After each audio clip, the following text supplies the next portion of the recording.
할렐루야. 주님, 이 시간에 우리 마음을 다스려서 오직 하나님의 사랑만 생각하겠습니다. 하나님의 사랑이 이 모든 것을 이기고도 덮고도 남음이 있는데 주님의 사랑 안에 거하는 사랑하는 심령들 되게 하옵소서. 하나님, 우리에게 주신 이 평안, 이 평강, 우리 마음이 예수 그리스도로 말미암아 다스려지게 하옵소서. 오늘 사랑하는 심령들에게 주님 평안을 선포합니다.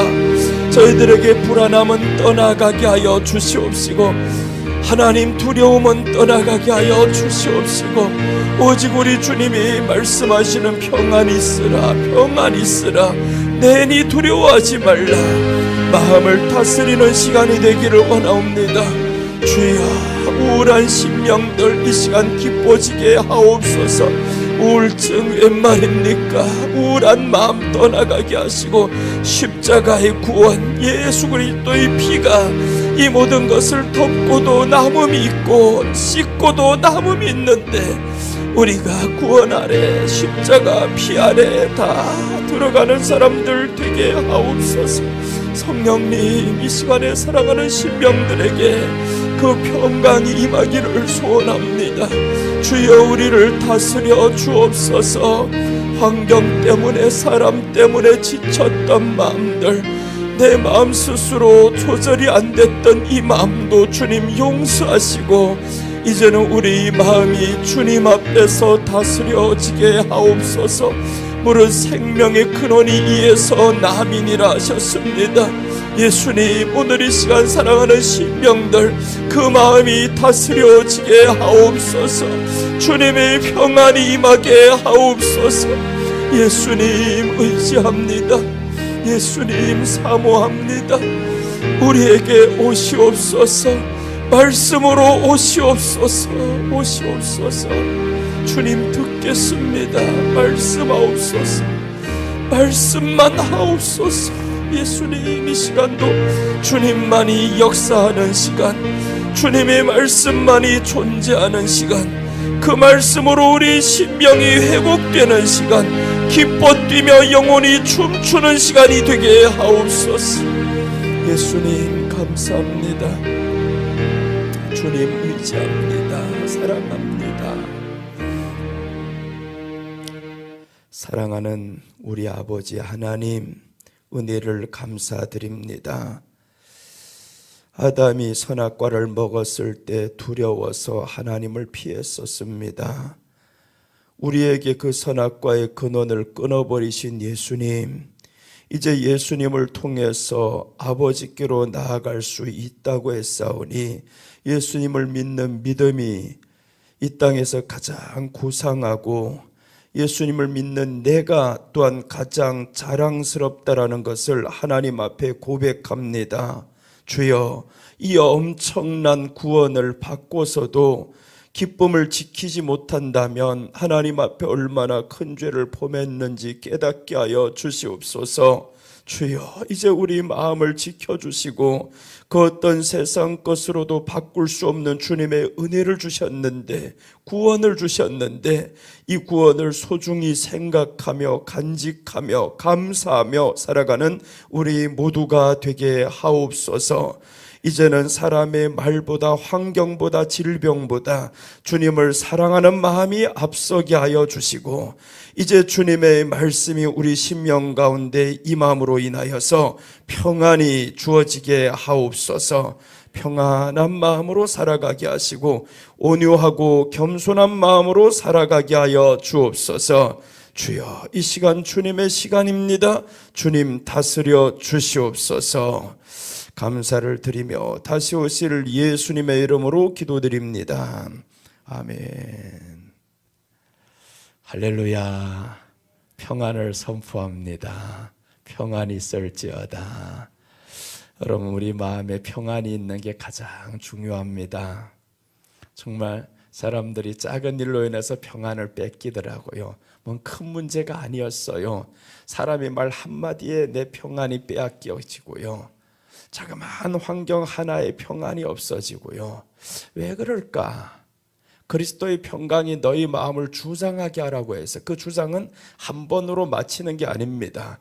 계속 평안이 마음을 주장해야 되는데 자그마한 일 하나 때문에 평안이 살아버려지고 화가 나기도 하고 이런 마음들이 오가고 하잖아요. 그래서 그게 오래 가다 보면 때로는 우울증이 됩니다. 마음이 우울해지기도 하고. 그래서 우리는 저 사례를 보면 알 수가 있어요. 사례가 아들 태어날 때 뭐라고 말씀하냐 하면 하나님이 나로 웃게 하시니 이 모든 것을 듣는 자들이 나와 함께 웃으리로다, 이렇게 말씀을 해요. 사례가 하나님이 나를 웃게 하신다. 이제 아들이 웃게 하는 게 아니었죠. 아들이 웃게 하는 것이 아니라 하나님이 나를 웃게 하십니다. 그래서 예수님이 하시는 말씀이 있잖아요. 주 안에서 기뻐하라. 내가 너희를 웃게 하리라는 거예요. 주님이 우리를 웃게 하십니다. 사람이 웃게 하는 게 아니에요. 그럼 반대로 사람이 화나게 할 수도 없다라는 겁니다. 너는 내게 웃음도 줄 수도 없고 화도 줄 수 없느니라. 그렇게 돼야 됩니다. 그게 우리 앞에 나하고 하나님 사이에 그 어떤 것도 가림막이 없는 거예요. 그 사람의 말로 인해서 내 마음의 기쁨이 빼앗겼다라고 하면 벌써 하나님과 나 사이에 가림막이 생겼어요. 나하고 너 얼굴만 보기 원하는데 너 자꾸 그 사람 얼굴 떠오르냐? 그 사람의 말이 생각나냐? 주님이 얼마나 답답하겠어. 너 나만 생각하면 안 되냐고.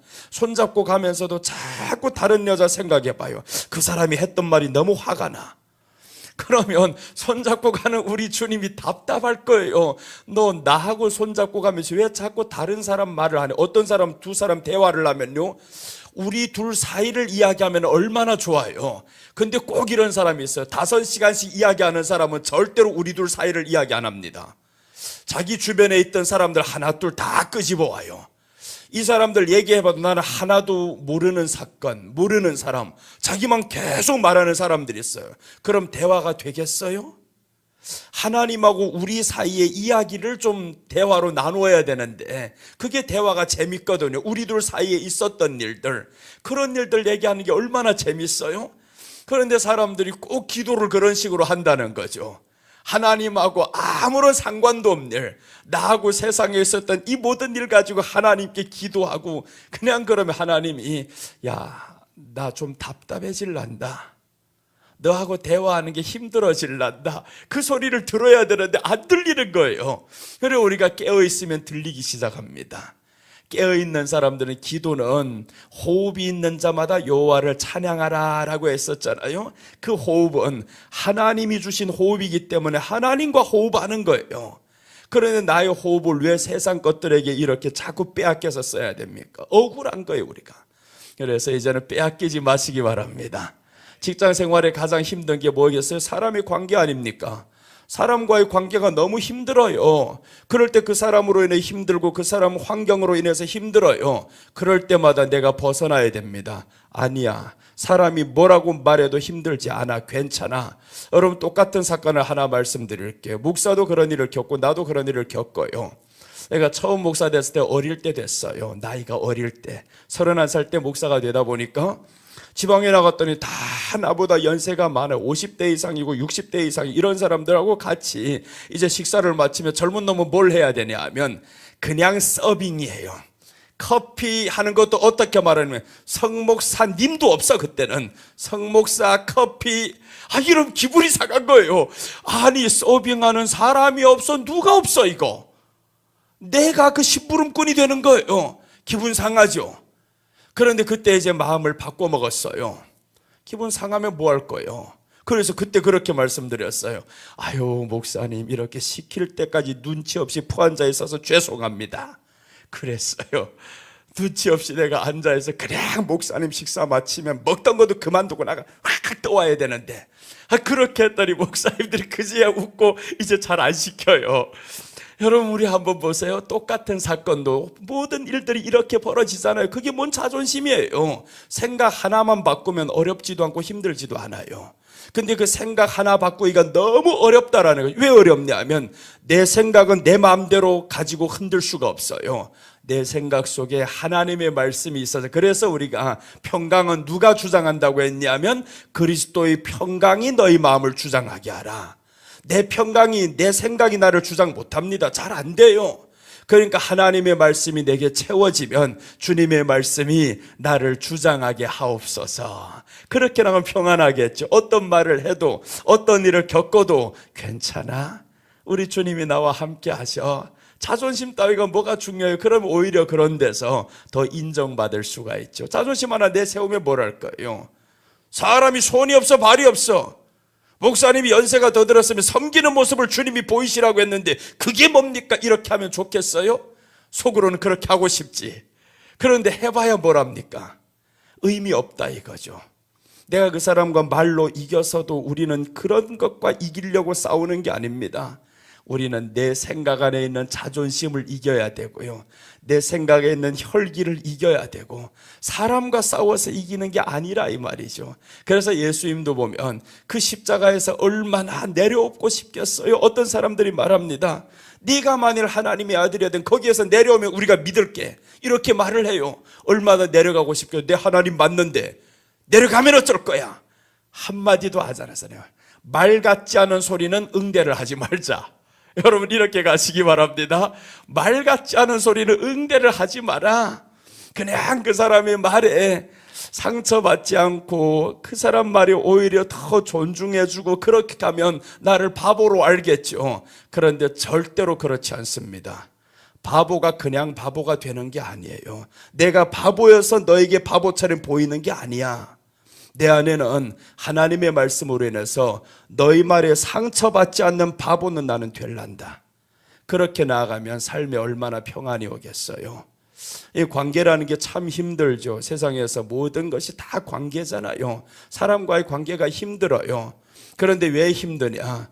내가 자꾸 내 말만 세우고 내 생각, 내가 높아지기를 원하고 나를 높여주기를 원하고 이런 것 때문에 힘들어요. 그래서 우리 주님만 높임받기를 원합니다.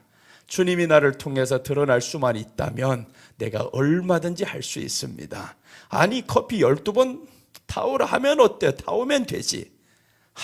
타오면 되지. 그게 뭐가 그렇게 큰 대수라고. 그것 때문에 자존심 상하고 화가 나고 그래봐야 훗날의 관계가 뭐가 되겠어요? 아무것도 될 일이 없어요. 그래서 우리가 세상에서 주님의 이름을 드러내는 것이 내게 사명이다.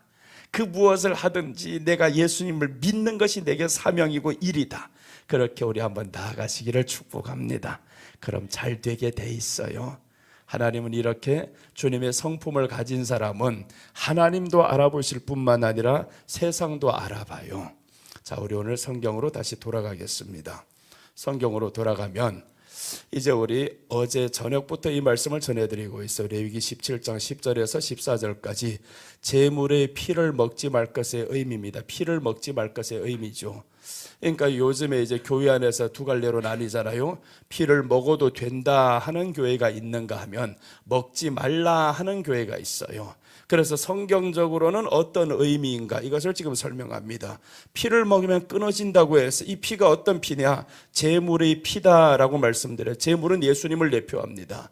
그럼 예수님 이 피를 먹지 말라는 피는 속죄를 한단 말이에요. 죄를 속해 주시는 피. 그럼 속해 주시는 피라는 건 신약으로 말하면 십자가의 구원입니다. 먹지 말라 한데 먹어버렸어요. 멸시하는 거죠. 주인이 먹지 말라고 하면 먹지 말아야 되는데 꼭 먹어버렸어요. 너 나 무시하냐 이렇게 생각되잖아요. 그러니까 주님의 말씀 십자가의 구원을 멸시하면 심판받는다, 이게 끊어진다라는 겁니다. 이 말씀을 계속 전해드렸어요. 그리고 이제 생명의 피로 죄를 속한다. 이 생명은 누구의 생명이나? 예수님의 생명입니다. 제물의 생명으로 이제 이 피로, 이 생명의 피입니다. 제물의 생명의 피로 죄를 속한데 우리 죄라는 겁니다. 그래서 오직 예수님 피로 죄 사함을 받습니다. 여기까지 하다가 지금 마쳤어요. 오직 예수님의 피로 죄 사함을 받아요. 그런데 이 피의 필요성, 내가 정말 예수님의 피를 필요로 하고 있는가? 그 죄사함이라는 것이 내게 정말 중요한가? 이것을 우리가 인식하고 살아가면 이 피에 대해서 너무 감사하죠. 예수님이 흘려주신 피가 얼마나 소중한데. 그래서 이제 한번 성경 이어가면서 이제 셋째 들어가겠습니다. 오늘 이 시간에는 갈라디아서 1장 한번 보겠습니다. 갈라디아서 1장 7절 말씀입니다.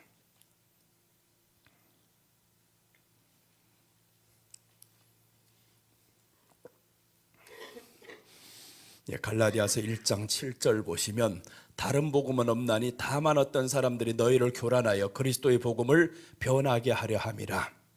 그러니까 오직 예수 그리스도의 피만이 죄사함을 받는다. 그런데 다만 어떤 사람들이 교란한다라는 거예요. 그리스도의 복음을 변하게 하려 함이라. 여러분, 우리도요, 예수님 믿는 것 같지만 사실은 그렇지 않을 때가 많아요. 예수님 믿어. 맞아. 믿는데 다 믿는다지. 그런데 작은 사건이 응답이 안 돼 봐요. 진짜 이게 믿음이 맞는가? 내가 정말 예수님의 피, 그 죄사함의 그 피공로를 내가 확실하게 의지하고 있는가? 믿고 있는가? 그렇지 않을 때가 많아요. 그래서 우리가 스스로 자꾸 내가 믿음에 서 있는가? 확인을 해야 됩니다. 믿음에 서 있는가를 확인하지 않으면 스스로 서 있다고 착각할 때가 있어요. 그거는 안 됩니다. 그래서 내가 믿음에 서 있는가는 확실하게 점검하는 거. 주여, 이런 사건을 만났을 때 주님의 십자가의 피로 인해서 나 오늘 상처 받을 것도 받지 않겠습니다. 힘들어 할 것도 힘들어하지 않겠습니다. 그렇게 나가는 것이 믿음에 서 있는 겁니다. 그래서 자꾸 확인을 하는 거예요. 그렇지 않으면요, 다른 것들이 들어와 버려요. 복음이 아닌 그것이 내게 복음으로 만들어 갑니다. 그러니까 사람들은 응답 받는 것이 자기에게 축복인 줄로 알고 있어요. 응답하시면 하나님이 계시고요, 응답 안 하시면 안 계시는 것 같아요. 자꾸 마음이 힘들어요. 왜 믿음을 응답에 가져다가 이렇게 놓냐고요. 응답과 믿음은 별개의 문제예요. 별개의 문제로 가야 되는데 자꾸 응답하면 하나님이 계신 것 같아요. 하나님이 나를 도와주시는 것 같아요. 응답하고는 아무런 관계가 없어요, 이거. 그래서 성경에 보면 응답받지 못한 사람들이 얼마나 많은데요. 사자굴에 들어간 게 응답입니까? 아니잖아요. 들어 안 가는 게 응답이지. 불풀무에 들어가는 게 응답이요? 아니잖아요. 요셉이 팔려가는 게 응답입니까? 아닙니다. 절대로 아닌 거예요. 그런데 그 응답이 아닌 것들이 자꾸 내게 이루어지는 거예요. 또 이제 일어나고. 그런데 그런 환경에서도 끝까지 하나님만 믿었더라, 의지했더라. 그게 믿음의 사람들이었어요. 그러니까 응답과 별개의 문제다. 이 별개의 문제로 가다 보면 하나님은 내가 응답 못 받은 것 같은데 오히려 더 좋은 걸 주셨어요. 불풀무에 들어가면 죽을 것 같은데 살아나왔어요. 그래서 우리는 이런 응답을 받아야 됩니다. 응답 이전에 내가 먼저 믿는다, 이 말이죠. 어떤 일이 있어도 나는 마음에 흔들림이 없을 것이다. 그래서 이제 루시 보아스에게 칭찬받을 때 세 가지를 칭찬받는 거 설명드렸잖아요. 네가 복이 있을 것이다. 여호와의 복이 내게 임할 것이다. 이렇게 하면서 마지막 하나가 네가 현숙한 여자인 줄 안다라고 했습니다. 현숙하다니까 뭐 어디 아주 조용한 여자 이런 게 현숙인 줄로 알아요. 그런 말이 아닙니다. 현숙하다라는 그 말씀을 설명드렸잖아요. 견고하다, 용기 있다, 강하다, 이런 말씀에 견고했다, 이 말이죠. 네가 시어머니를 모시고 오면서 베들레헴에, 그건 타향입니다. 내가 살던 고향도 아니에요. 다른 땅에 와서 이렇게 시어머니 모시고 살다는 게 이게 쉬운 일이 아니에요. 그런데 흔들림이 없어요. 견고해요. 용기가 있어요. 강해요. 우리 모습이어야죠. 루스의 모습이 바로 우리가 성도의 모습입니다. 성도가 하나님 앞에서 견고해야 된다. 가는 길이 어렵잖아요. 타향에 와서 살다 보면 어렵습니다. 저 모압 땅에 살다가 베들레헴에 와 살다 보니 어려워요. 이거 이방인이잖아요. 이방인으로 산다는 게 어려워요. 그래도 용기를 내는 거예요. 힘들지 않아, 괜찮아, 이길 수 있어. 이렇게 가다 보니까 진짜 이겼어요. 진짜 이기는데 보아스의 아내가 되잖아요. 다윗의 할머니가 되잖아요. 응답은요, 지나오고 보면 내가 원하는 것 얻는 게 응답이 아니라 하나님이 주는 것을 받는 게 응답입니다. 여러분, 우리는 그 응답을 받읍시다. 내가 원하는 응답이 아니라 하나님이 주는 것을 받을래요. 그게 좋은 겁니다. 그래서 성경은 말씀하죠. 구하라 그리하면 주실 것이요, 찾으라 그리하면 찾을 것이요, 문을 두드리라 그리하면 열릴 것이라. 아비가 아들에게 생선을 주고 돌을 둘 사람이 없다. 그런데 하물며 너희 천부 하늘에 계신 하나님께서 좋은 것으로 너에게 주시지 아니하겠느냐라고 했어요. 근데 그 좋은 것이 뭐냐 봤더니 성령이라는 거예요. 성령을 주지 않겠느냐. 그것이 하나님은 우리에게 가장 좋은 겁니다. 왜 성령이 좋은 거냐 하면 성령을 받으면요, 사람들이 예수님을 인정하는 거예요. 성령이 이 안에 충만해야 예수님을 인정합니다. 이 말씀만 보고 갈게요. 요한복음 16장 8절과 9절 한번 봅니다. 16장 8절과 9절. 왜 성령이 좋으냐 하면 성령을 받으면 뭐 능력을 행할 수 있어, 예언을 할 수 있어, 이런 개념이 아닌 거예요. 성경을 통해서 우리가 제대로 봅니다. 성경을 통해서 그가 와서라는 거, 성령이 와서입니다. 그가 와서, 성령이 와서 죄에 대하여, 의에 대하여, 심판에 대하여 세상을 책망하시리라 라고 해서 7절 우리가 읽지 않아서 그래요. 7절에서 보시면 성령이 온다 이 말이에요. 성령이 오면 그가 와서 뭘 하냐면 세 가지 일을 한다는 거예요. 성령이 오면 죄에 대하여 말한다, 심판에 대해서, 의에 대하여서 말하겠다. 세 가지를 하는 것이 성령님의 일입니다. 그런데 이런 성령님의 이런 생각도 안 하고 성령을 받으면 그냥 충만 이게 성령인 줄로 알고 있어요. 내 마음이 불같이 뜨거워져, 불처럼 임했어. 그럼 내가 모든 것 이길 수 있어, 할 수 있어.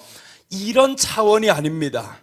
성령님이 임하면 어떤 일을 하는가 이제 보세요. 그가 와서 죄에 대하여, 의에 대하여, 심판에 대하여 세상을 책망하시리라. 자, 그 다음에 9절입니다. 9절 보시면 죄에 대하여라 함은 그들이 나를 믿지 아니하며. 성령이 충만한 사람은요, 어떤 환경에 처했을 때 죄에 대하여라 함은 그들이 나를 믿지 아니하며 했죠. 그럼 성령이 충만한 사람은 어떻게 하겠어요? 믿지 않는 이 환경과 이 현실을 가르쳐 주는 겁니다. 너 믿지 않았어, 회개해, 빨리 믿어. 이렇게 믿음으로 이끌어 가시는 분이 성령님이라는 거예요. 그러니까 어떤 환경이 있었는데 성령님이 오면 믿어지는 겁니다. 풀물불에 들어갔으라도 나는 괜찮아, 하나님을 믿어, 예수님을 믿어. 끝까지 믿음이라는 것은 변하지 않는 것이 성령님이 하시는 일이에요. 이런 성령님이 우리 안에 계신다면 여러분은 성령 충만한 사람입니다. 그런데 찬양할 때만 그냥 울고 불고 막 뛰고 이렇게 찬양을 했어요. 이건 성령의 충만이 아닙니다. 세상도 할 수 있어. 노래방 가봐요, 다 그렇게 합니다. 그럼 그렇게 한다고 해요. 나는 노래방 어쩌다 한번 따라갔다가 놀라버렸어. 이거 세상에 들어갔다가 넘어졌어. 이거 앞이 보이지 않고 그냥 나가다가 이렇게 떨어져 가지고 넘어졌어. 이거 처음 가보니까 모르겠더라고, 이거 뭔지. 근데 가보니까 정신없더만요. 머리를 흔들어 제끼면서 뭘 하는데, 아유, 세상에 어떻게 이렇게 할 수가 있나? 근데 보니까 저들이 어디에 취해서? 술에 취해서예요. 술에 취해서 보니까 그냥 막 이게 취한 줄로 알고 있어요. 이 세상의 취는 그렇죠. 근데 성령의 취하면 그렇지 않아요. 성령의 취를 그것과 똑같이 생각하면 안 됩니다. 성령의 취한 건 정신이 가장 맑은 상태를 말하는 거예요. 흐리멍텅한 상태가 아닙니다. 그러니까 우리가 죄에 대하여라 함은 했잖아요. 죄에 대하여라 함은 너희가 나를 믿지 아니하며, 이게 성령님 하는 일입니다. 가르쳐주는 거예요. 너 지금 환경에서 나에 대해서 흔들리고 있지? 마음이 왜 힘들어하고 있어? 왜 우울하고 있어? 성령님이 가르쳐주는 거예요. 그런데 성령님이 말씀하는데 나 자꾸 우울해요. 그럼 충만이 아니다 이 말이죠. 성령님이 이 안에 계신 것을 내가 인정 안 하는 행동입니다. 그러니 회개를 해야 되잖아요. 회개가 안 됩니다. 회개가 안 되죠. 성령님이 이 안에 계시면 믿지 않는 상황 속에서 이 마음에 감동이 와요. 그럼 내가 왜 안 되는가? 안 되는 이유가 있어요. 처음부터 안 되는 게 아닙니다. 여러 번 무시하면 안 됩니다. 멸시하면. 그래서 성령이 이 안에 서운하게 느껴져요. 그래서 이 성령님은 아주 예민하신 분입니다. 그분의 음성에 우리가 예민하게 반응을 하잖아요. 그럼 이 감동이 빨리빨리 옵니다. 어떤 일이 딱 생겨도 성령님이 내게 딱 말씀할 때 이게 믿음이 아니야, 믿는 것이 아니야, 바로 반응을 하고 나타나면 그럼 성령님이 말씀하기가 너무 좋아요. 하나님의 말씀도 마찬가지입니다. 내가 이 말씀에 반응하다 보면, 반응할 때 너무 기뻐하다 보면 자꾸 보이기 시작해요. 그러니까 성령님께 우리가 반응을 하는 거예요. 주여, 내게 말씀하시면 내가 듣겠습니다. 그래서 성경에 보면 항상 이런 말씀이 나와요. 주여, 말씀하옵소서, 내가 듣겠나이다. 이런 말씀하잖아요. 말씀하옵소서, 내가 듣겠나이다. 그러니까 성령님이 충만하다라는 것은 이제 성경이 말씀하죠. 다시 한번 이제 본문을 켜봐요. 요한복음 16장 8절, 이제 9절이죠. 9절. 그가 와서라고 해서, 그가 와서 죄에 대하여라 함은 그들이 나를 믿지 아니함이요라고 했어요. 믿지 않는 것을 성령님이 가르쳐 줍니다. 그리고 성령님이 하시는 두 번째 일, 의에 대하여 나오죠. 이제 죄에 대하여라면 그들이 나를 믿지 않아요. 그러니까 성령님이 충만하면 항상 믿어지는 거예요. 어떤 일이 있어도 믿어져요. 가다가 교회당이 다 망에 빠져도 믿어집니다. 사람들이 다 떠나도 하나님 믿어져요. 감사해요. 떠나고 말고 망하고 말고 이것과는 믿음의 별개의 문제로 갈 수가 있다라는 거죠. 성령이 충만하면. 근데 충만하지 않으면요, 꼭 어떻게 되냐 하면 망하면요 좌절해요. 주여, 주님이 계시면 이럴 수 없습니다. 이렇게 나가는 거예요. 그럼 성령의 충만이 아닙니다. 그게 내가 목사라 할지언정 충만한 게 아니에요. 성령님이 충만하다면 교회당이 불에 타서 없어지면 어때? 사람이 다 떠나가서 망했으면 어때? 하고 그 망한 사건과 부흥한 사건을 왜 내 믿음과 이렇게 결부시켜야 되냐고. 그러지 말아야 되는데 그냥 주님이 나와 함께하는 그것만으로 내가 만족합니다. 우리 주님이 그렇게 바라지를 않겠어요? 나 하나로 너 부족하냐? 나 하나로 부족하냐? 꼭 이런 곁다리들이 자꾸 붙어 있어야 너 그렇게 기분 좋겠냐? 그렇지 않단 말이에요. 그래서 우리가 주님으로 만족했을 때 이런 것들 하나 둘 선물로 계속 붙여줘요. 그와 함께 모든 것을 필요한 거 다 주십니다. 근데 사람들은 주님도 요구하지 않은 채 자꾸 먼저 필요한 것부터 달라고 하는 거예요. 얼마나 답답해요. 그래서 이제 보면 죄에 대하여라면 그들이 나를 믿지 아니하며 깨닫게 하신다 이 말이죠. 그 다음에 10절입니다. 의에 대하여라면 의가 뭐냐 이 말이죠. 의에 대하여라 함은 내가 아버지께로 가니 너희가 다시 나를 보지 못함이요. 이게 의라는 겁니다. 의는 뭐냐? 내가 아버지께로 간다. 너희가 나를 보지 못한다. 이 말이죠. 그럼 아버지께로 간다는 말이 뭐겠어? 너희가 나를 보지 못하니까 어떻게 해야 되는 거예요? 나를 기다려야 된다. 그러니까 성령님이 충만한 사람은 누구를 기다리게 만드냐 하면 예수님을 기다리게 만듭니다. 오늘 여기에서 그렇게 말씀하죠. 성령이 와서 하는 일이다 이게. 이 일이 바로 보면 내가 아버지께로 가니 너희가 나를 다시 보지 못하리라. 그래서 예수님이 이제 하늘에 올라가실 때 그렇게 말씀하는 거예요. 너희가 본 그대로 오리라. 이 말씀의 연속이잖아요. 내가 아버지께로 가니 너희가 다시는 나를 보지 못한다. 그런데 이제 마지막 올라가실 때 하신 말씀은 너희가 본 그대로 내가 오리라. 그러니까 기다려라는 거죠. 기다려라. 그러니까 성령이 충만하다라는 것은 예수님이 기다려집니다. 주님 언제나 오시렵니까? 그 사람이 성령 충만한 거예요. 그래서 우리가 자꾸 성령 충만해가지고 충만만 받으려고 그래. 충만만 받으려고. 그게 충만한 게 아니라니까. 내가 예수님을 기다리면 충만은 자동으로 된 겁니다. 어떤 환경이든 예수님이 믿어진다. 가장 충만한 사람입니다.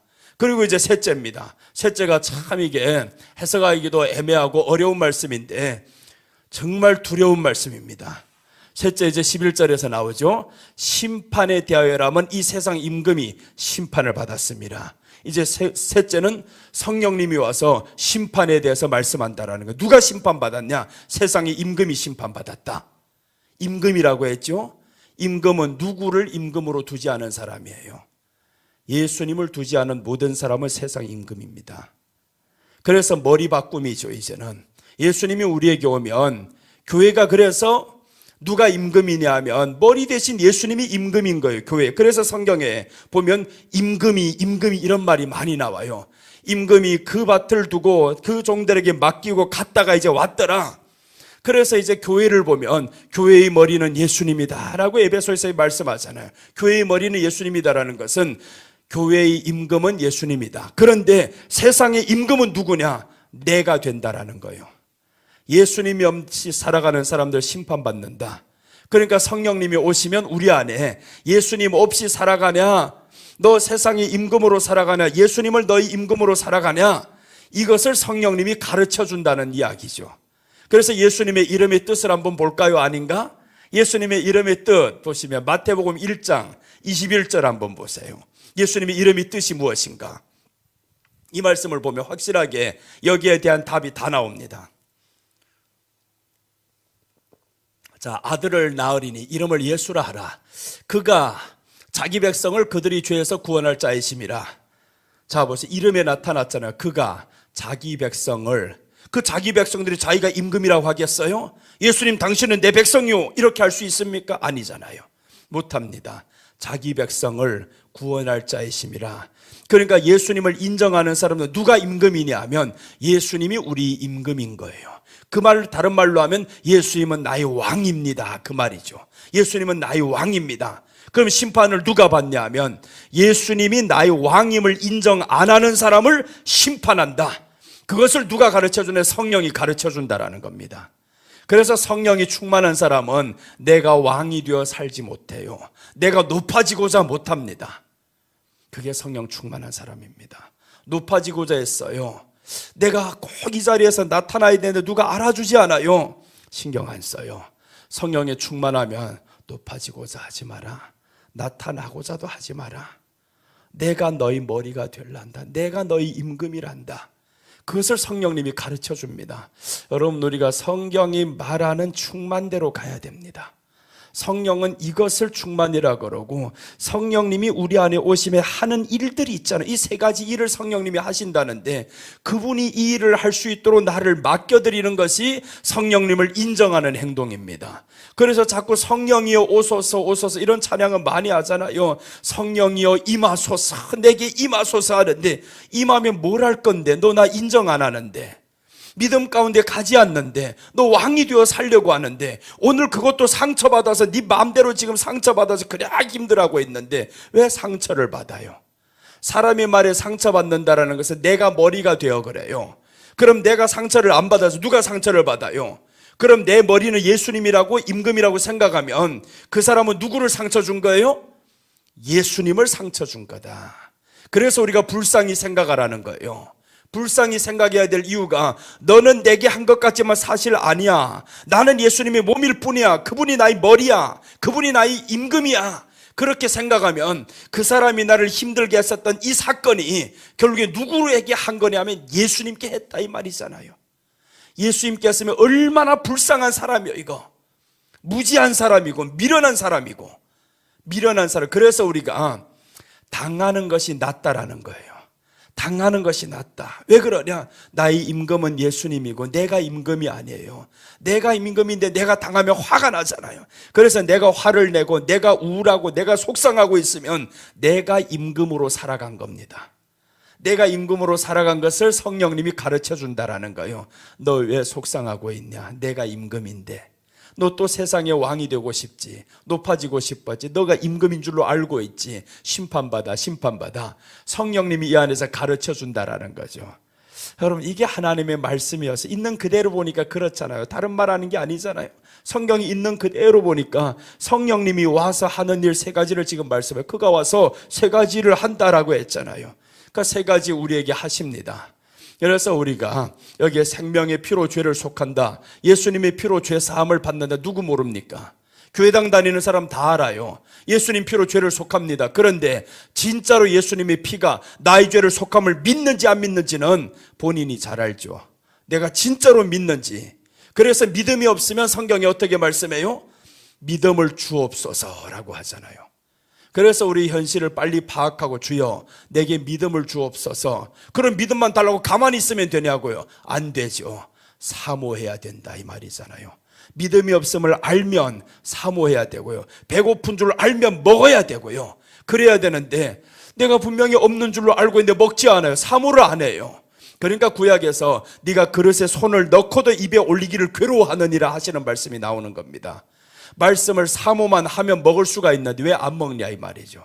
먹기만 하면 되는데 그래서 하나님의 말씀 사모하고 먹다 보면 이 안에 하나님의 말씀대로 끌려갈 수가 있어요. 그럼 이제 믿어지죠. 이 십자가의 피가 얼마나 소중하고, 그럼 여기에서 먹지 말라, 생명의 피를 먹으면 끊어진다. 누가 십자가의 구원을 멸시하겠습니까? 못하잖아요. 우리에게 십자가의 구원이 가장 커요. 이 크다라는 사실을 인정하면 내가 그 십자가의 구원 아래에서 항상 생각하고 살아가는데, 그 큰 기쁨보다 자그마한 이 사람의 말이 내게 들어와요? 들어오지 않아요. 그 사람의 말이 들어오고 환경 때문에 자꾸 힘들다라는 것은 내가 십자가의 구원을 제쳐놨다 이 말이잖아요. 이것을 제쳐두고 보니까 이게 커 보여요. 자꾸 여기만 신경 써요. 이게 죄라는 겁니다. 이 하나님이 가장 싫어하는 것은 너 나를 제쳐두고 자꾸 다른 것 한다 그래요. 다른 것 한다. 윤리적이고 도덕적이고 그런 죄보다 더 큰 게 하나님을 통째로 버린 죄입니다. 이거는 통째로 버렸잖아요. 이분을 제쳐두고 저기에 들어가서 그냥 그 사람 말하기 힘들어요. 내가 저거 어떻게 한번 혼내줄까 이 생각만 하고 살아가면, 그럼 우리 주님을 내가 제쳐둔 꼴이 됩니다. 이 죄보다 더 큰 게 어디 있어요? 그러니까 이것을 성령님이 가르쳐 준다라는 겁니다. 근데 사람들은 꼭 어떤 죄만 회개하냐? 도덕적인가 윤리적인가 이런 것만 회개하잖아요. 그것보다 더 큰 죄가 주님을 통째로 버렸는데, 그래서 성경은 말씀합니다. 계시록 2장 4절 5절 보면 네가 처음 사랑해서 식었다라고 안 해요. 버렸다. 처음 사랑은 예수님이었어요. 예수님을 버렸다고 하면 식었으면 얼마나 좋겠어요. 다시 불로 피우면 되지. 그런데 끓일 수 없어요. 버린 거는. 그래서 오늘 이 말씀 한번 봐요. 그러나 너를 책망할 것이 있나니 너희 처음 사랑을 버렸느니라. 그러니까 성령님이, 그래서 이 계시록 안에 보면 항상 이런 말씀이 같이 나옵니다. 각 교회마다 똑같은 말씀이 있어요. 성령이 교회들에게 하시는 말씀을 들을지어다. 그러니까 성령님이 뭘 가르치냐 하면 너 버렸다 이것을 가르친다고 했잖아요. 처음에 성령님이 하시는 일, 그러니까 버렸다 이것을 가르쳐. 이제 사건 통해서 나 지금 버렸어 자꾸 이 말입니다. 그래서 1계명에 꼭 끼워둔 것이 나 외에는 다른 신을 내게 두지 말지니라 하는 거예요. 너 또 다른 거 두고 있다. 그 사람의 말을 내 얼굴 앞에 또 가리우게 하고, 환경이 내 얼굴 앞에 가리우고, 너 질병이 내 얼굴 앞에 가리우게 만들고, 모든 것이 다 예수님의 얼굴을 가리우게 만들어 이거. 그러니까 이런 것들 다 제쳐놓습니다. 주여, 오늘 병원 가서 검사를 해보니 암병이랍니다. 주님이시여, 비록 이런 소식을 들었지만 두렵지 않습니다. 내게 임금은 주님이십니다. 주님이 나의 머리시고, 내가 만약 이 생에서 그냥 내 생명이 다해서 주님 앞에 간다고 하면 그것으로 족합니다.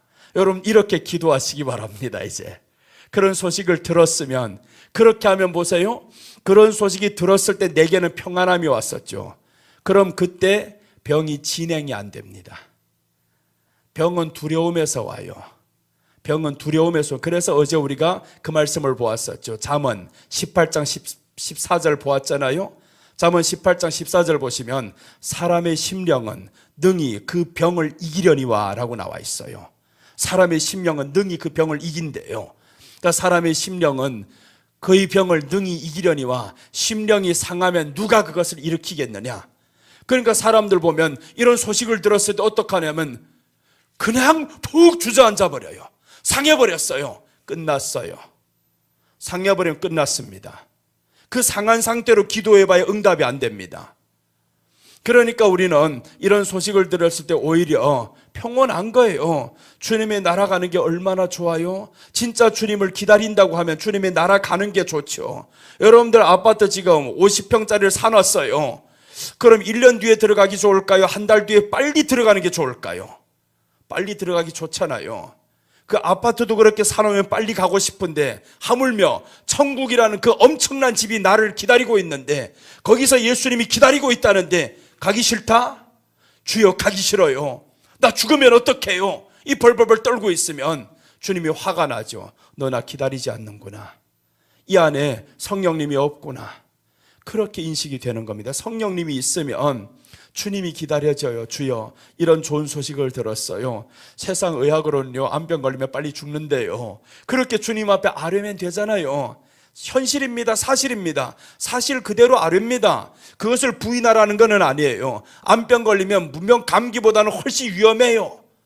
그런데 암병이라는 소식을 들어서 주님이요, 세상 의학으로는 암병 걸리면 3기 이상이면 곧 이제 돌아간다고 합니다. 내가 가야 할 집은 주님의 나라입니다. 주여, 오늘 이 시점에서 그 소식을 듣게 해서 주님 앞에 감사를 드려요. 나 정말 기뻐요. 주님 진짜라니까요. 기쁘다니까요. 이렇게 하면 주님도 너 진짜야? 사람들 다 보니까 아니던데? 지금까지 들었던 기도를 보니까 그게 아니었는데? 너만 어떻게 이렇게 할 수 있어? 성령님이 내 안에 있잖아요. 성령님이 지금 나로 하여금 우리 주님이 기다린다고 내게 말씀해 주고 있어요. 내가 주님 만나고 싶어요. 빨리 가고 싶어요. 내 안에 주님이 계시지만 그러나 현실로 주님 더 보고 싶어요. 이렇게 간절하게 그 마음이 불타오르기 시작하면 암병이, 이제 이 말씀인 거예요. 사람의 심령은 능히 그 병을 이기려니와 했어요. 그럼 이겨요. 평안이 왔잖아요. 감사가 왔잖아요. 기쁨이 왔잖아요. 그럼 이깁니다. 그런데 심령이 상해버려요. 두려워져요. 이미 졌어요. 그렇게 하는 기도는 이미 졌습니다. 못 이겨요. 그렇게 해놓고 하나님 두려워 벌벌 떨면서 하나님 고쳐주세요, 안 되는 거예요. 그래서 예수님도 말씀하죠. 내 믿음이 너를 고쳤느니라. 네 믿음이 너를 고쳤다라는 것이 우리 주님의 말씀이 내 안에 있어요. 고침 받는다라는 확신 가지라, 이 말이 아닙니다. 근데 사람들은 고침 받는다라는 확신 속에 살아가요. 그 확신이 있다 보니까 기도를 했는데 또 더 아파요. 그래서 흔들리는 겁니다. 확신 자체가 잘못된 거예요. 성경은 고침받는다는 확신 가져라는 데가 없습니다. 오히려 주님 나라를 기다리면서 살아라. 그렇게 하면 이 심령이 이기죠. 병이 나를 분명히 두려움을 주고 공포를 주고 죽음을 가져다 오게 만드는데 나 두렵지 않아요. 그럼 자보요, 심령은 능히 그 병을 이겼어요. 벌써 나는 내 심령이 벌써 이 병을 이겨버렸어요. 그러니까 죽어도 나는 이겼다 이 말이죠. 나는 너 때문에 가는 게 아니야. 주님 나라 가기를 원하는 게 내 마음이었어. 이렇게 확실하게 가지고 가다 보면 그게 성령의 충만하면 가능해요. 그 성령의 충만함 기도 오래 해서 오는 게 아닙니다. 주님을 알아가고 사모하고 하면 이런 충만 속에서 살아갈 수가 있어요. 한 번 한 번요, 방향만 제대로 된 것을 한 번만 들으면 그대로 행하다 보면 가기 쉬워요. 근데 잘못된 것 오래 자꾸 하잖아요. 제대로 된 길 들어오지 못합니다. 그래서 우리가 하나님의 말씀을 제대로 듣고 그대로 가다 보면 너무 쉬워요. 빙빙 돌아서 엉뚱한 길로 자꾸 가다 보면 점점 길이 멀어집니다. 이렇게 해서 우리가 성령의 충만함이 우리 안에 있어서, 여러분 우리가 나이 들면 누구나 겪어야 할 일들입니다. 암병이라는 것은 누구나 겪어야 할 일들.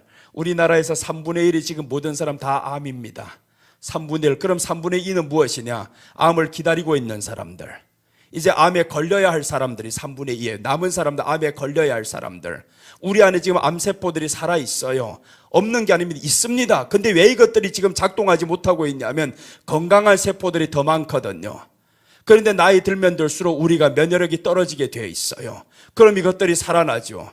그래서 심령이 건강해야 된다, 기뻐해야 된다. 자꾸 기뻐하지다 보면, 그러면 이 마음이 기뻐야 스트레스 받지 않고 이런 것들이 살아 못 나는데 자꾸 스트레스 받아요. 사람의 말로 인해 스트레스 받아, 환경으로 인해 스트레스 받아, 내 자신만 봐도 스트레스 받아. 스트레스 받지 말라니까요. 나보고 자꾸 누구 스트레스 받아요? 배가 크다고. 나도 받지 않는 스트레스를 왜 당신이 받아? 나도 스트레스를 안 받는데 예전에 스트레스 받았어. 이거 3kg 뺐다가 4kg 찌고요, 5kg 뺐다가 6kg 찌고요. 에이, 그래서 이제는 찔라면 쪄라, 뺄라면 빼라, 갈 대로 간다. 이제 그렇게 가요. 편안하게 살자 이거예요. 뭐 뺐다고 해가지고 대단한 믿음인가? 그게 아닙니다. 빼던 찌던 너는 예수님 인정하며 살아라 이 말이죠. 예수님 인정하며. 이렇게 아무리 쪄가도요, 당뇨 지금 젊어서 없는 게 아닙니다. 젊다고 해서 당이 높거나 그렇지는 않아요. 하나님이 우리로 하여금 당에 높지 않은 이런 지식과 지혜와 이런 것들을 주셔요. 그럼 이런 것들대로 가면 당이 안 높게 갈 수도 있고, 혈압도 마찬가지죠. 그래서 건강검진 2년에 한 번씩 내가 지금 해요. 가다 보면 의사가 꼭 하는 말이 있어요. 비만 너무 위험한데 고도비만인데요. 그렇게 고도비만이래요. 나보고.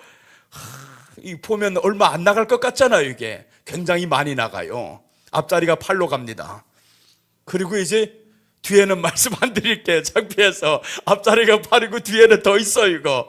그렇게 간단 말이에요. 그럼 병원에 검사하면 분명히 앞자리가 당신은 6이어야 되는데 8이라는 거예요. 고도 비만이라 그럽니다. 그럼 고도 비만에는 따라오는 게 있어요. 혈압이 높거나 당이 높거나 그렇게 돼야 됩니다. 그런데 혈압과 당이 하나도 안 높아요. 혈압은 120에 80이 나와버려요. 그래서 의사가 물어요. 어떻게 혈압 관리를 이렇게, 나 관리한 게 없는데요? 있죠. 당신에게 말하지 않아 그렇지. 있어요. 뭐 약 먹는 게 아닙니다. 확실히 있어요. 그렇게 해서 가다 보니까 혈압이 없지, 당도 없어요. 당은 설탕 많이 먹어, 단 거 많이 먹어서 왔다고요? 뻥이다 그거. 그렇지 않아요. 단 거 나처럼 많이 먹는 사람 없습니다. 단 거 많이 먹어서 살이 찐 것도 사실이에요. 단 것만 들으면 기분이 너무 좋아요. 밥맛 없다고 설탕만 넣으면 기분이 좋고요. 모든 것에 다 설탕 넣어야 기분이 좋아요. 먹을 때 너무 좋아 이거. 그러니까 단 것만 먹으면 좋은데, 그럴 것 같으면 정말로 당이 높았고 이렇게 다 올라가야 되는데 하나도 올라 안 갑니다. 그냥 정상이에요. 여러분, 그래서 우리가 어떻게 됐든지 네가 보여지는 외모가 중요한 게 아니야. 물론 사람들이 이런 몸매보다 그냥 빵빵 들어가고 더 멋있지, 좋지. 내가 그거 보여줘서 뭘 하겠어요. 말씀만 보여주면. 그래서 여러분들은 눈은 때로는 잘 보지 마시고 귀만 여시기 바랍니다. 눈 베릴 때가 있어요. 그러니까 눈 베릴 거 보지 말고 하나님의 말. 그래서 성경이 말씀하잖아요. 너희는 양이라 라고 했어요. 양은 눈이 어두운데 요즘의 양은 눈이 밝고 귀가 어두워졌어요. 이게 교회 안에 양이 되어버렸어요. 교회 안의 양들은요, 귀가 밝고 눈이 어두워야 됩니다. 그게 세상의 양인 거예요. 요한복음 10장에서 말씀하는 양은요, 귀가 밝고 눈이 어두워요. 그래서 양들은 보면 앞이 잘 안 보여요. 그냥 하나 따라서 갑니다. 목자가 그래서 앞에 있는 거예요. 목자가 앞에 있으면 한 놈이 그냥 따라가면 뒤에 99마리가 계속 따라가. 그러다가 한 마리가 이게 길을 잃어버렸어요. 제대로 따라와야 되는데 따라오지 않다 보니까 길을 잃었잖아요. 성경에 보니까. 그러니까 목자가 앞에서 갑니다. 왜 그러냐면 목자는 앞에서 가면 양은 따라오게 되어 있고요. 따라오면서 주님이 요한복음 10장에서 말씀합니다. 10장 3절 4절 한번 봐봐요. 요한복음 10장 3절 4절.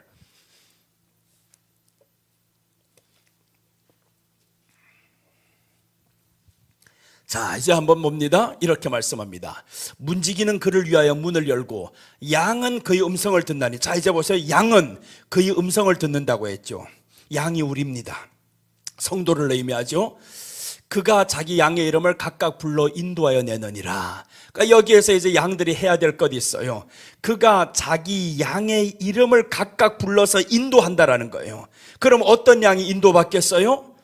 여기에서 양은 그의 음성을 듣나니, 하나님의 말씀을 경청하는 사람, 그 사람이 주님이 나를 향해서 부르는 음성을 들을 수가 있어요. 말씀에 경청하지 않는 사람 기도할 때 음성이 안 들립니다. 감동이 안 와요. 말씀에 경청을 하고 말씀에 사모하고 그래야만이 기도할 때 감동이 와요. 그 말씀을 가지고 나아갈 때 감동과 감격 있고 새 힘을 얻고 그러죠. 지혜를 얻고. 자, 그 다음에 이제 4절입니다. 4절 보시면 요한복음 10장 4절입니다. 자기 양을 다 내놓은 후에 앞서 가면 양들이 그의 음성을 아는 고로 따라오되. 자, 그러니까 보세요. 보고 따라가는 게 아니었습니다. 양들은 그의 음성을 아는 고로 따라와요. 그러니까 보려고 하지 말고 들으려고 해야 되는 게 양입니다.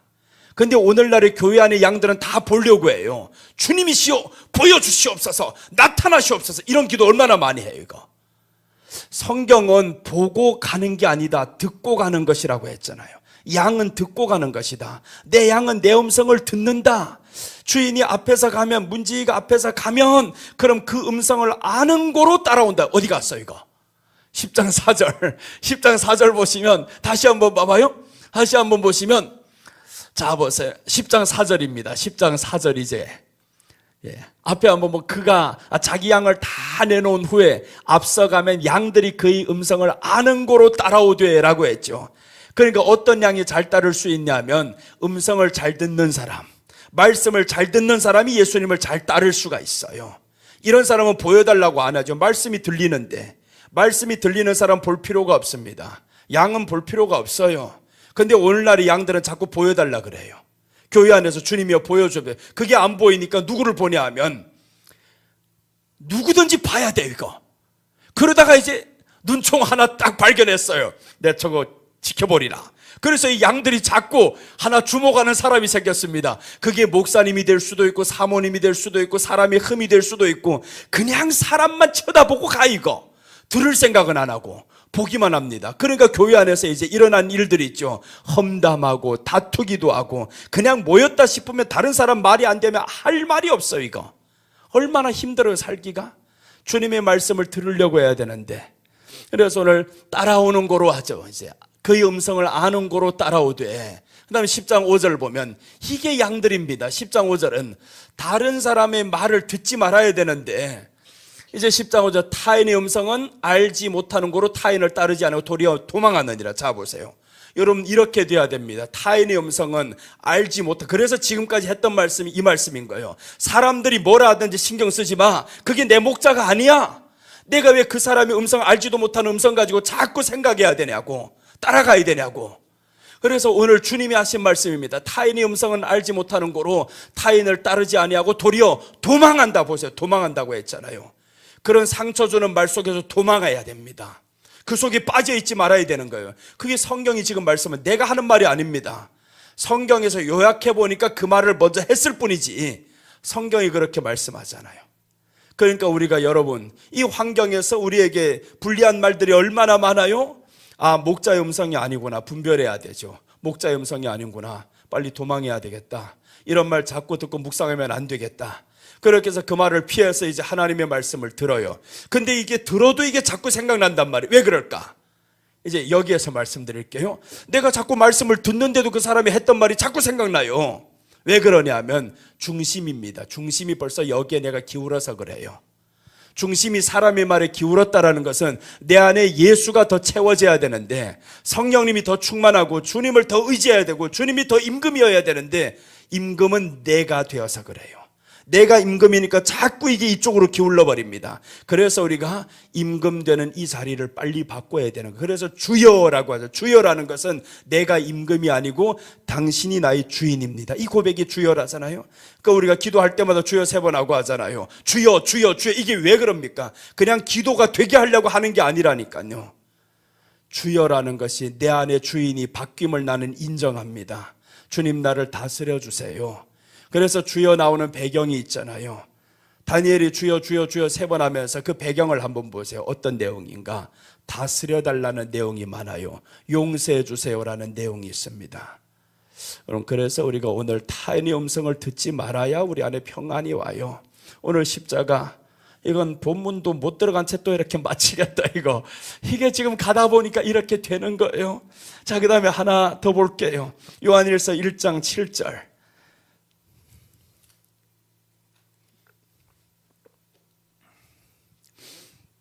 요한일서 1장 7절입니다.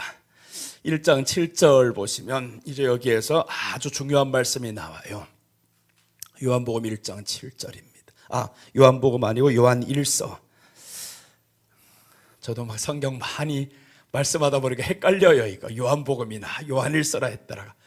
자, 이제 보면 1장 7절입니다. 그가 빛 가운데 계신 것 같이 우리도 빛 가운데 행하면 우리가 서로 사귐이 있고 그 아들 예수의 피가 우리를 모든 죄에서 깨끗하게 하실 것이요. 이렇게 말씀하죠. 예수님의 피가 깨끗하게 하시는데 어디 안에서요? 서로 사귐이 있어야 된다라고 했잖아요. 그래서 교회는 혼자 될 수 없고 교회당은 혼자 될 수 있는데 교회는 혼자가 될 수 없어요. 예수님이 말씀하는 교회는 2-3사람이 모인 곳에 내가 함께하리라는 이게 교회입니다. 그러니까 교회는 혼자 될 수 없어요. 반드시 교회는 2-3사람의 사귐이 있어야 됩니다. 이 사귐을 통해서 우리 마음이 다스려지는 거예요. 그래서 이제 교회당은 혼자도 가능하죠. 개척할 때 혼자도 할 수 있습니다. 교회당은 혼자 가능하지만 교회는 혼자가 안 됩니다. 영원히 나 집에서 혼자 이렇게 목회하리라 되지도 않는 소리 하지 마라. 그거 빨리 그만두고 실제로 존재하는 교회당에 가서 내가 섬기는 게 훨씬 나아요.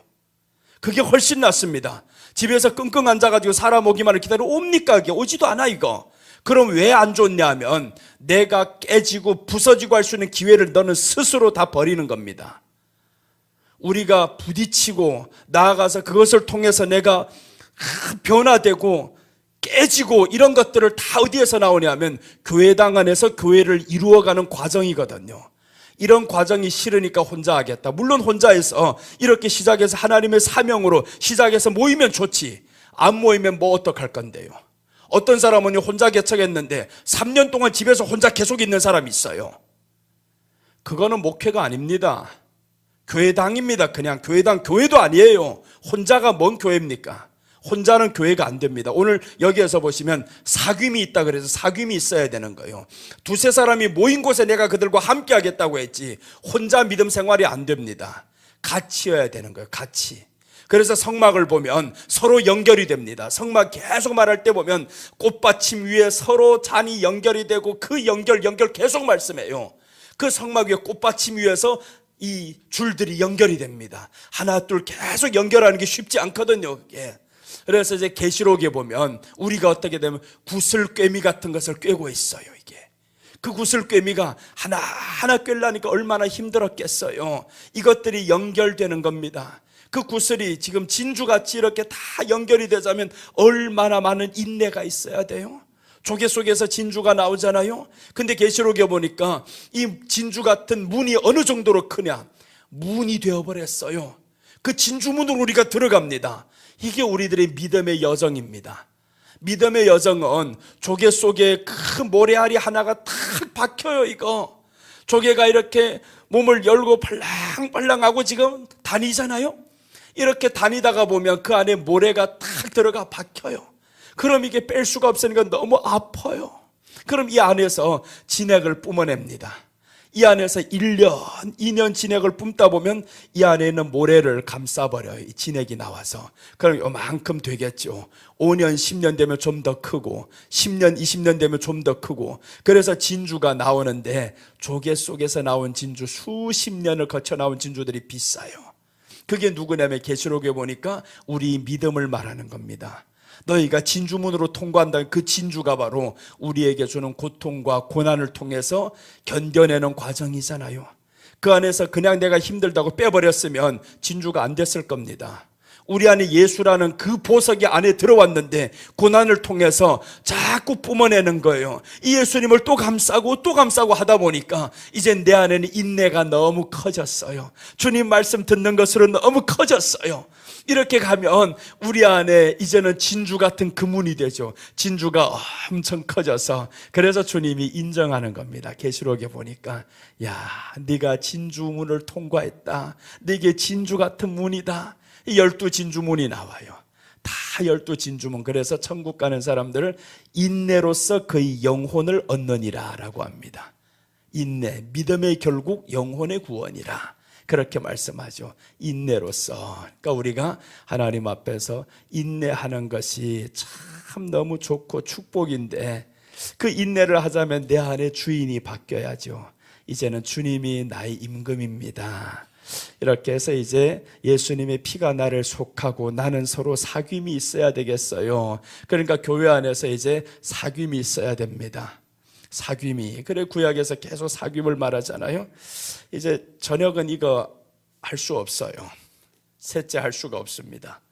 오늘 철야 때는 이렇게 깊이 있는 것 한 방에 또 들을 수가 없어요. 다른 거 갈 수가 없어요. 오늘 저녁 셋째는 너무 어려운 말씀, 제일 힘든 말씀 이제 하나 남았어요. 이것만 쓰고 이제 내일 합시다. 이건 레위기 17장 13절입니다 13절 보시면 이스라엘과 타국인 모두 사냥할 때 피를 흙으로 덮어야 됩니다. 이스라엘인, 이제 이스라엘입니다. 이스라엘인과 타국인입니다. 자, 13절 한번 읽겠습니다. 모든 이스라엘 자손이나 그들 중에 거류하는 거류민이 먹을 만한 짐승이나 새를 사냥하여 잡거든 그것의 피를 흘리고 흙으로 덮을지니라. 이제 여기에서 피에 대해서 누구도 소중하게 여겨야 되냐면 이스라엘 자손입니다. 이 사람들만 아닙니다. 거류민이라고 해야죠. 거류민은 타국인이죠. 이거 거류민, 타국인. 거류하는 거류민이 먹을 만한 짐승이나 새를 사냥하여 잡거든 그것의 피를 흘리고 흙으로 덮으라는 거예요. 흙으로 덮어야 된다. 이 피는 어떤 피든지 이제는 그렇게 소홀히 하면 안 된다. 그래서 이제 타우긴도 흙으로 덮는다라는 거예요. 흙으로 피를 덮어라.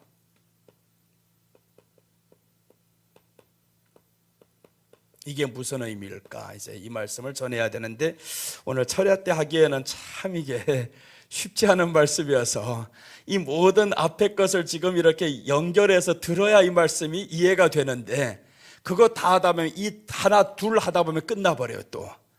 그래서 지금 새로운 사람이 또 오다 보니까 앞에 거 하고 또 이거 가다 보니까 지금 여기까지밖에 이제 못 온 거예요. 어제 저녁부터 지금 하고 있는데 하다 보니까 또 새로운 게 나와가지고 또 못 끝나가고 또 못 끝나가고 그래서 결국에 어제 저녁부터 하는 게 이게 뭡니까? 지금 10절에서 14절까지 끝내지도 못하고 아직까지 여기에 머물러 있어요.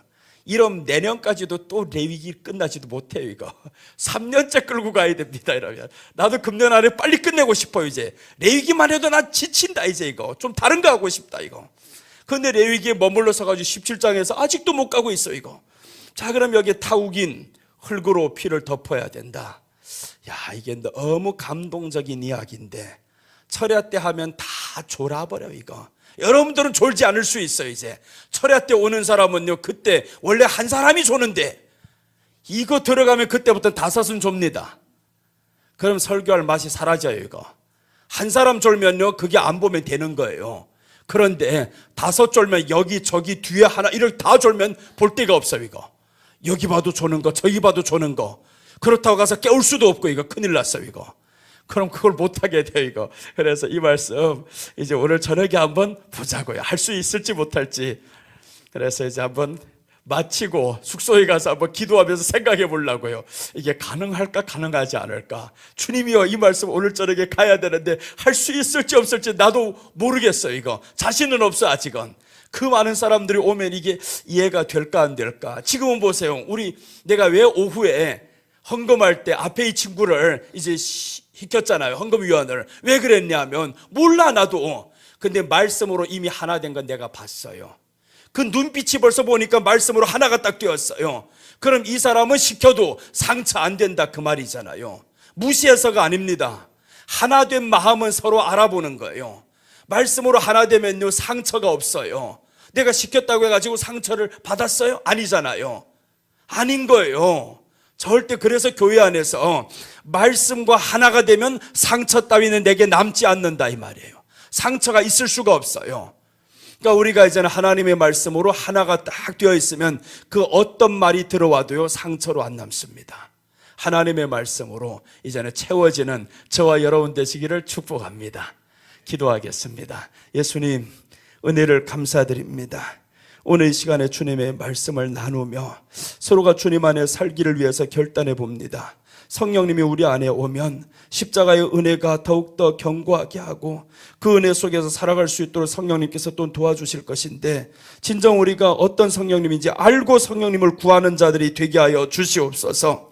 하나님 그냥 성령님이 오면 펄떡펄떡 뛰는 이런 성령 충만이 아니라 이제는 주님 안에서 주님을 기뻐하고 감사하고 주님께 영광 돌리며 함께하는 것이 가장 큰 행복이요 기쁨이요라는 고백. 그 어떤 일이 있어도 예수님을 의지할 수 있고 믿을 수 있는 그 성령님, 항상 예수님을 기다리며 살아갈 수 있는 성령님, 구속의 은혜가 너무 감사하여서 그 어떤 것보다 초월하며 살아갈 수 있는 우리 믿음이 되도록 성령님 도와주시옵소서. 이 시간도 지켜주신 하나님께 감사를 드리며 다시 오실 예수님의 이름으로 기도드립니다. 아멘.